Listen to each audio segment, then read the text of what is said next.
On March 3rd, 2026, something remarkable happened in the sky above North America. The moon turned blood red and stayed that way for 58 minutes during a total lunar eclipse.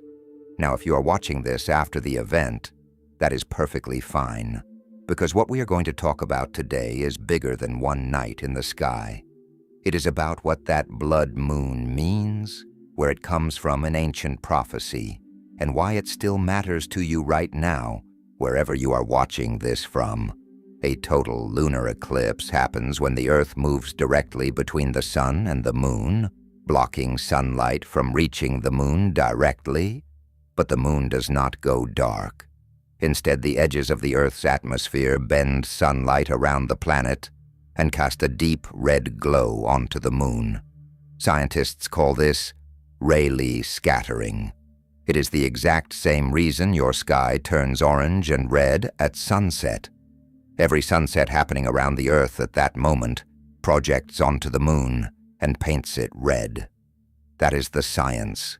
It is real, it is beautiful, and God built it into the universe from the very beginning. Now here is where it gets interesting. This was not just any blood moon. This particular eclipse falls on a very specific date on the Hebrew calendar. It lands on Purim, the 14th of Adar, a Jewish festival that celebrates God's protection of his people against destruction. And the peak of the eclipse, the moment the moon was most deeply red, hit at exactly 3:33 in the morning. We will come back to why those details matter. But first, let us go back thousands of years to a man named Enoch, and what he saw that lines up with exactly this kind of moment. Enoch is one of the most mysterious figures in the entire Bible. He lived before the Great Flood, in a time when the world was very different from what we know today. Genesis chapter 5, verse 24 says something about Enoch that was said about no one else in that entire genealogy. It simply says, Enoch walked with God, and then he was no more, because God took him away. He never died. God just took him. That alone tells you this was not an ordinary man. But what did Enoch know? The Book of Enoch, which is an ancient text quoted directly in the New Testament book of Jude, chapter 1, verses 14 and 15, records that Enoch received visions about the end of time, about heavenly signs, and about moments when God would move in a way the whole world would notice. Enoch wrote about the sun, the moon, and the stars as calendars, as signals, as divine announcements. He understood that God placed lights in the sky, not just to give us day and night, but to mark times, seasons, and appointments. Genesis chapter 1, verse 14 confirms this exactly, where God says, "Let there be lights in the vault of the sky to separate the day from the night, and let them serve as signs to mark sacred times and days and years." So when Enoch looked at the heavens, he was not doing astronomy for its own sake.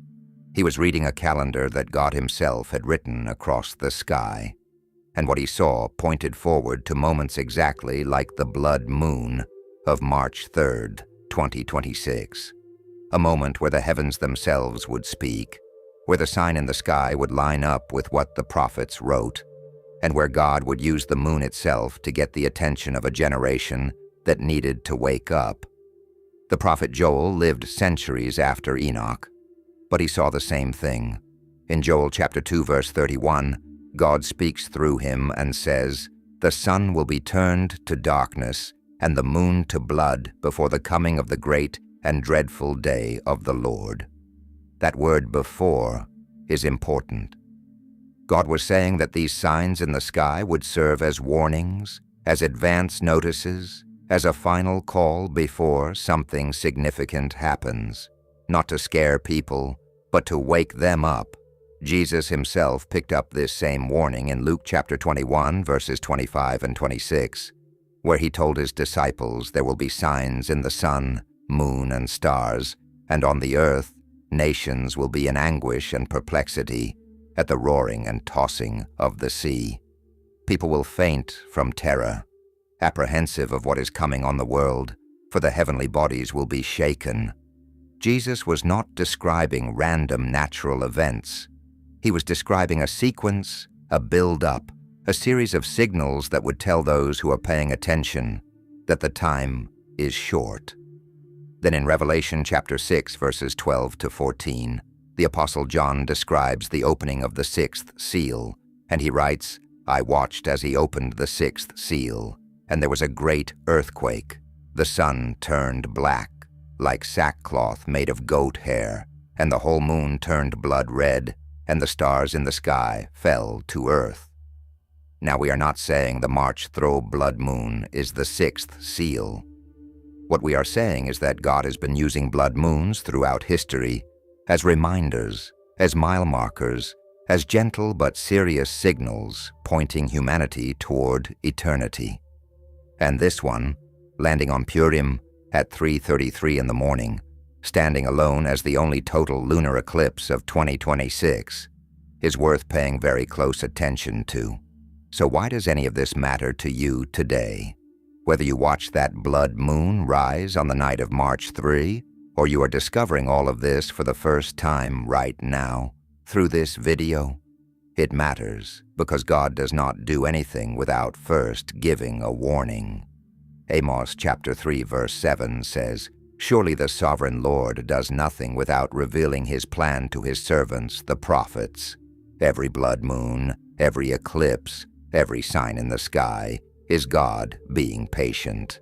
It is God extending the invitation one more time before the season changes. Now let us talk about something that many people overlooked about this particular blood moon. It fell on Purim, the 14th of Adar on the Hebrew calendar. Purim is the festival that remembers the story of Esther, when the Jewish people were facing complete destruction, and God stepped in and turned the whole situation around. It is a festival about last-minute rescue. It is a festival about God showing up when things look most hopeless. The fact that this blood moon landed exactly on Purim is not a coincidence. God does not do coincidences. He does appointments.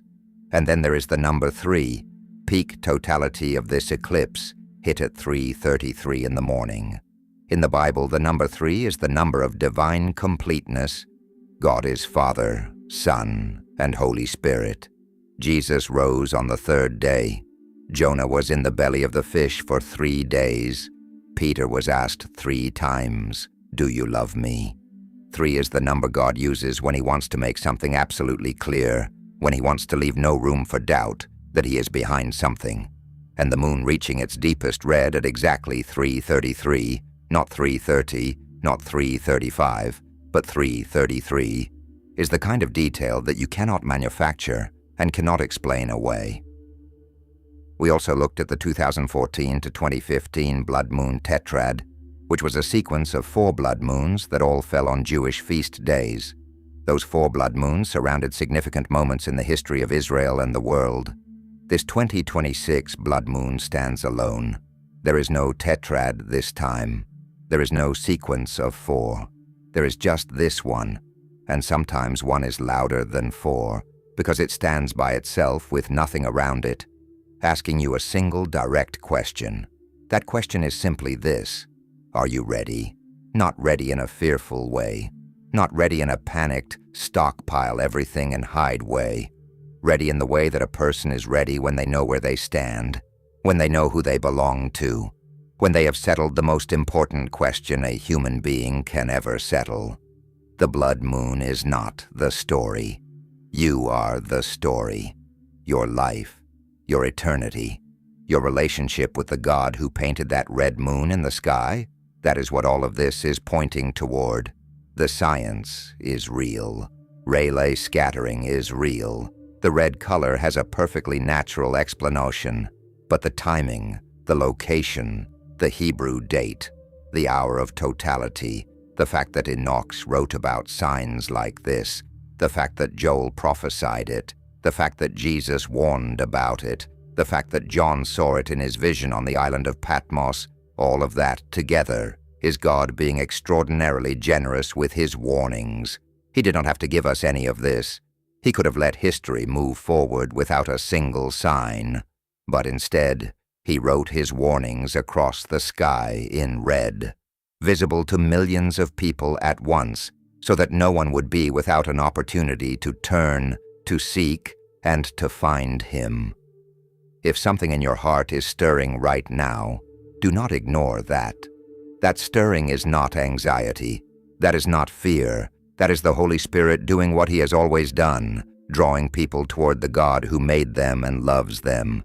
You do not need a special prayer. You do not need to clean yourself up first. You just need to be honest with God. Tell him where you are, and tell him you want to know him. That is where it starts. And heaven, according to Luke, chapter 15, verse 7, throws a celebration over every single person who takes that step.